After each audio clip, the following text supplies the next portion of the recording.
Have you ever sent a text to the wrong person and watched your heart drop into your stomach? Now imagine that text was "I miss you so much it physically hurts," and you accidentally sent it to your boss. That's exactly what happened to Dylan Mitchell. And what his boss did next would change everything they thought they knew about love, loss, and second chances. Dylan stared at his phone in absolute horror. The message glowed mockingly on the screen. "I miss you so much it physically hurts sometimes." The words he'd meant to send to his late husband's old number had gone to the last person he ever wanted to see his vulnerability. Jordan Hayes, his intimidating CEO. At 34, Dylan had been widowed for 2 years. Alex had died in a car accident, leaving Dylan alone to raise their adopted daughter Sophie, now 7 years old. Working as a senior graphic designer at Hayes Creative Solutions in Austin, Texas, Dylan had built a carefully constructed wall between his professional life and personal pain. Jordan Hayes, the focused man in his early 40s, had built the agency from nothing into one of Austin's most respected marketing firms. The phone chimed, making Dylan's stomach lurch. 3 dots appeared, disappeared, then appeared again. Jordan was typing. Dylan threw the phone onto the couch and buried his face in his hands. What would Jordan think? Their relationship was strictly professional, built on mutual respect and Dylan's exceptional design work. Jordan had been understanding about Dylan's single-parent situation, allowing flexible hours when Sophie needed him, but they weren't friends. Tonight had been particularly difficult.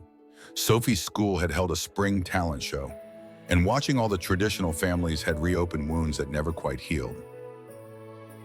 Every child seemed to have both parents beaming from the audience, while Dylan sat alone, clapping for Sophie's rendition of a Disney song. When they returned home, Sophie had asked the question that always broke his heart. "Daddy, do you think Papa Alex can see me from heaven?" She'd fallen asleep clutching Alex's photo. It was in that moment of crushing loneliness that Dylan had reached for his phone, scrolling to what he thought was Alex's contact. The ritual of texting his late husband had become Dylan's lifeline during the hardest nights. Except tonight, he'd scrolled too far in his contacts and tapped on his most recent work conversation instead. The phone chimed again. Dylan's hands shook as he finally looked at the screen. "Dylan, is everything okay?" Jordan's next message appeared immediately. "This doesn't seem like you. Can we talk tomorrow?" Dylan typed frantically. "I'm so sorry, Jordan. That message wasn't meant for you. Please just ignore it. See you Monday." His thumb hovered over the send button as shame washed over him. Jordan's response came instantly.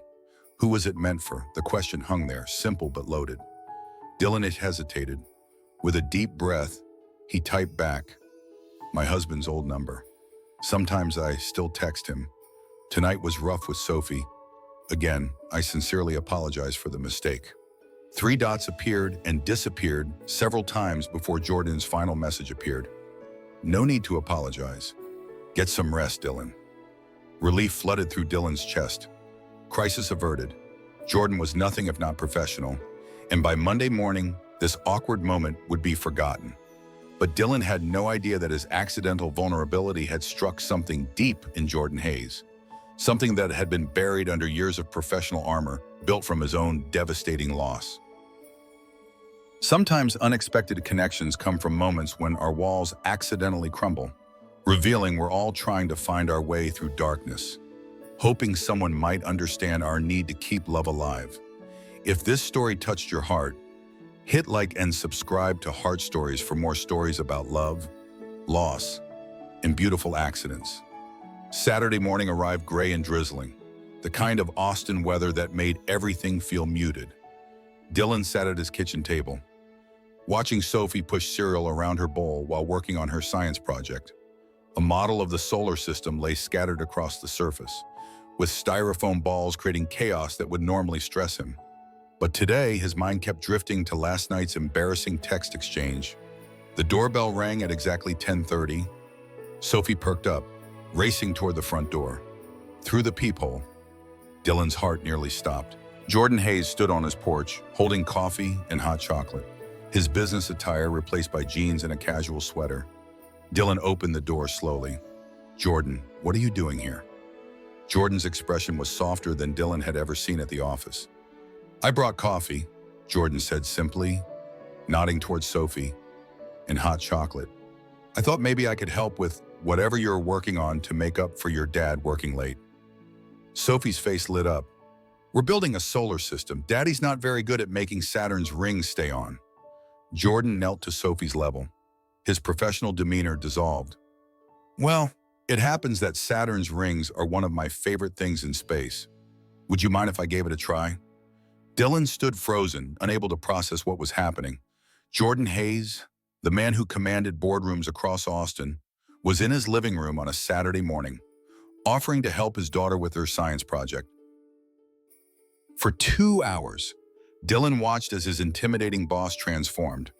Jordan was patient with Sophie's questions, genuinely interested in her explanations about each planet, and surprisingly knowledgeable about astronomy. When Sophie struggled to understand why Neptune was cold, Jordan created a story about the lonely ice giant, making her giggle. The breakthrough came when Sophie, covered in glitter glue, started talking about her Papa Alex. "My Papa Alex used to help me with projects like this. He died in a car crash, but Daddy says he's watching me from heaven. Do you think he can see our solar system from up there?" Jordan paused. "My husband David died 5 years ago," he said quietly. "I used to wonder the same thing about whether he could see all the projects I worked on after he was gone." Sophie's eyes widened with understanding. "Like Daddy and Papa Alex," she said simply, creating a bridge of shared understanding in Dylan's living room. When lunch arrived, Jordan accepted Dylan's invitation to stay. Over grilled cheese, they talked about Sophie's books to Jordan's rescue dog Buddy. Sophie was enchanted by the dog idea, begging Jordan to bring Buddy next time. After lunch, Sophie asked if Jordan wanted to see her rock collection, leaving Dylan washing dishes. When Jordan returned, he leaned against the counter. "She's an incredible kid," Jordan said softly. "You're doing an amazing job. Thank you for today." Dylan managed, "You didn't have to come over." Jordan was quiet, watching Dylan's hands in soapy water. "When I got your text last night, it resonated with something I thought I'd buried. I know what it's like to miss someone so much it feels like drowning." Dylan turned to look at Jordan properly for the first time that day, seeing past the professional facade. "After David died," Jordan continued, "I threw myself into building the agency, worked long days, anything to avoid going home to an empty house. I told myself I was building something meaningful, but really I was running from the silence." When Sophie returned with her rock collection, she had a proposition. "Can Jordan come to the park with us? We always go to the park on Saturdays." Dylan looked at Jordan apologetically. "I'd love to," Jordan interrupted. "If that's okay with your dad. Sometimes accomplished people carry heavy losses, and healing begins when we stop pretending we have it figured out and share struggles with those who understand." The afternoon at Zilker Park unfolded like something from a different life. Austin's spring sunshine had broken through the morning clouds, casting everything in warm light. Dylan watched from a park bench as Jordan pushed Sophie on the swings, her delighted squeals echoing across the playground. For the first time in years, Dylan didn't feel like the odd one out. Jordan had an easy way with children that surprised Dylan. He seemed genuinely interested in Sophie's elaborate stories about her classmates and her theories about why dogs wag their tails. When Sophie challenged Jordan to a race down the spiral slide, he didn't hesitate to climb up after her, his dignified CEO persona completely abandoned. The moment that shifted, everything came when Sophie scraped her knee on the playground equipment. As Dylan rushed over with Band-Aids, Jordan knelt beside Sophie, distracting her with a story about a brave princess who collected scars like badges of honor. By the time Dylan had cleaned the scrape, Sophie was giggling and asking if her Band-Aid made her look like a warrior princess. That evening, after Sophie had fallen asleep clutching a new rock Jordan had helped her find, Dylan sat staring at Jordan's business card. The personal number felt like an invitation to something he wasn't sure he was ready for. Before he could overthink it, Dylan typed a message. "Thank you for today. Sophie hasn't stopped talking about you." The response came quickly. "I haven't been that happy in a long time either." Over the following weeks, something unexpected began to bloom. Jordan started joining them for Sunday dinners at Alex's mother's house. Diane, Sophie's grandmother, had been skeptical at first, but Jordan's genuine affection for Sophie and respectful questions about Alex won her over. He listened to stories about Alex's childhood and examined photo albums with sincere interest. The real test came when Sophie had a school presentation about families. Dylan's heart sank when she announced she wanted to include Jordan in her poster about people important to her. This was exactly the kind of situation that worried him most. The morning of the presentation, Dylan dropped Sophie off with butterflies in his stomach. When he picked her up that afternoon, she was beaming. "My teacher said our family poster was really interesting. I told everyone about how you and Papa Alex adopted me and how Jordan helps us with projects. Tommy Martinez said he has two dads too, and they should meet for a play date." Dylan felt something shift in his chest. The world hadn't ended because Sophie had talked openly about their family structure. In fact, it had opened doors to connections he hadn't expected. At work, Dylan became acutely aware of subtle changes in Jordan's demeanor. Their professional relationship remained appropriate, but Dylan caught Jordan smiling at him across conference rooms in ways that made his heart skip. The turning point came during a late evening at the office. Dylan was finishing a project when Jordan appeared with coffee and an offer to drive him home. In Jordan's car, surrounded by quiet intimacy and soft music, Dylan found himself talking about his fears, his guilt about potentially moving forward, his worry about what Alex would think. Jordan listened without trying to fix anything. "I spent 3 years convinced that loving someone new would diminish what I had with David," Jordan said quietly. "It took me time to understand that the heart doesn't work like that. Love isn't finite." That night, Jordan walked Dylan to his front door. For a moment, they stood in the porch light, the weight of unspoken possibilities hanging between them. Sophie's face appeared at the window, waving at Jordan, breaking the tension with her joy. Most powerful relationships grow in spaces between what we've lost and what we're brave enough to hope for. Teaching us healing doesn't require forgetting, but room for beginnings. 3 months had passed since that first Saturday visit, and Dylan's world had quietly transformed. Jordan's presence had become woven into their daily routine. Sunday dinners with Diane had evolved into cherished gatherings where stories flowed freely. Sophie adored Jordan's rescue dog buddy, a gentle golden retriever who seemed to understand exactly when a 7-year-old needed comfort. The evening that changed everything began with Dylan's invitation to dinner. Just the two of them. Sophie was spending the night at her friend's house, leaving Dylan with rare solitude and courage to explore what had been building for months. Over pasta at a small Italian restaurant in South Austin, they talked with the kind of honesty that comes when people stop protecting themselves from possibility. Dylan found himself sharing fears he'd never voiced. "I'm terrified of what Alex would think about this, about us. Sometimes I feel like I'm betraying his memory by being happy again." Jordan listened with patience of someone who understood survivor's guilt, the weight of loving someone new while honoring someone lost. Jordan's response came from wisdom. "After David died, I spent 2 years convinced that moving forward meant leaving him behind. I thought grief was supposed to be this permanent monument to love. It took me time to understand that love isn't finite. Caring for you and Sophie doesn't take anything away from what David and I had." The restaurant's atmosphere created sacred space for vulnerability. Dylan felt something shift as Jordan continued. "I've been carrying guilt too, about falling for my employee, about power dynamics. But watching you with Sophie, seeing the father you are, made me realize what I feel isn't about power. It's about recognizing something extraordinary and wanting to be part of it." Their conversation moved beyond fear toward hope as they shared dreams about their future.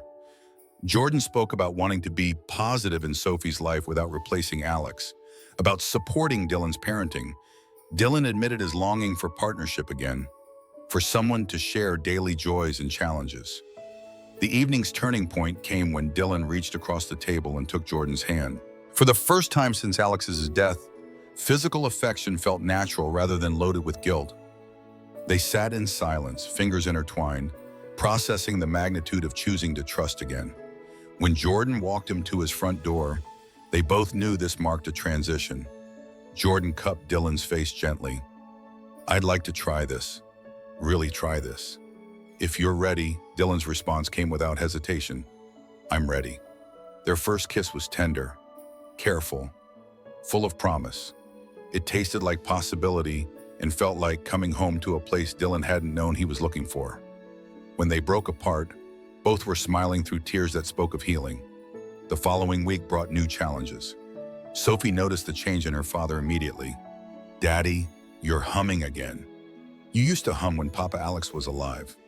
Dylan's heart clenched, but he found he could think of Alex with gratitude rather than sadness. The real test came when Diane invited Jordan to Alex's birthday remembrance dinner. Dylan worried about bringing his new partner to honor his late husband, but Diane's wisdom surprised him. "Alex would want you to be happy. Honey, love doesn't end when someone dies." That evening, sitting around Diane's table with Sophie giggling at Jordan's stories, Dylan realized they weren't replacing their old family but expanding it. Jordan listened respectfully to stories about Alex and never tried to insert himself into memories. When Sophie asked if Jordan could help her write a letter to Papa Alex about their new friend, Dylan felt his heart click into place. Love wasn't about forgetting, but making space for memory and possibility. Healing happens not in spite of losses, but through willingness to open bonds. 6 months later, Jordan had moved into their home in East Austin, bringing Buddy and warmth that filled every corner with laughter. Sophie had insisted on helping Jordan decorate his office, proudly hanging her artwork on his walls. They had also adopted a second rescue dog, Luna, so Buddy would have a companion. The house that had once echoed with silence now buzzed with thriving family sounds.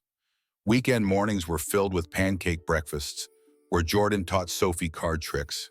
And evenings included homework sessions where Dylan and Jordan worked together to make math less intimidating. Sophie's confidence had blossomed under the attention of two devoted fathers. The Austin Pride celebration that June marked a significant milestone. Dylan had never attended before, partly from hesitation and partly because it felt too painful after Alex's death. But Sophie had learned about Pride at school and begged to go see the celebration. Walking down Congress Avenue, holding hands with Jordan while Sophie skipped ahead wearing rainbow face paint, Dylan felt a profound sense of belonging he'd never expected. They weren't hiding or apologizing for their family structure. They were celebrating it. When Sophie asked if Papa Alex would have loved Pride, Jordan answered gently that people who love their families always support celebration and acceptance. The morning of Jordan's proposal had been perfectly ordinary, which somehow made it perfect. Dylan was making coffee while Sophie built Lego cities. Jordan appeared with a small velvet box and nervous smile. "I know we've already built something beautiful together, but I want to make it official. I want to be Sophie's second dad and your husband, if you'll have me." Sophie looked up with the wisdom only children possess. "Are you asking Daddy to marry you?"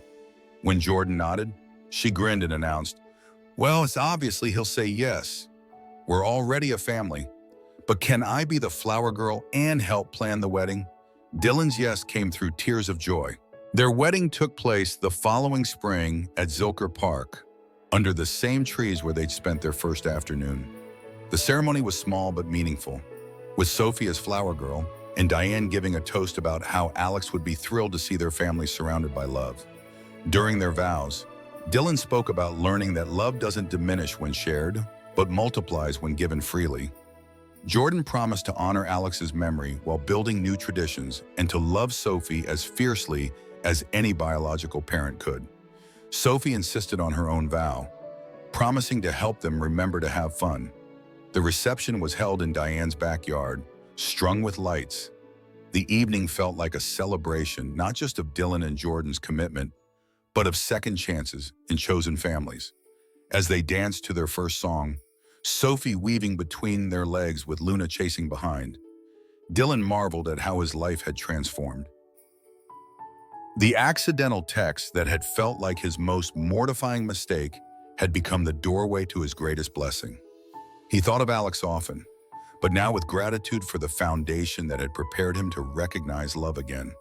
That night, after Sophie had fallen asleep exhausted from dancing, Jordan whispered his amazement that a misdirected message had led to this moment. Dylan smiled, understanding finally that some mistakes are actually the universe's way of correcting course. Sometimes what feels like our greatest vulnerability becomes the bridge to our authentic connections.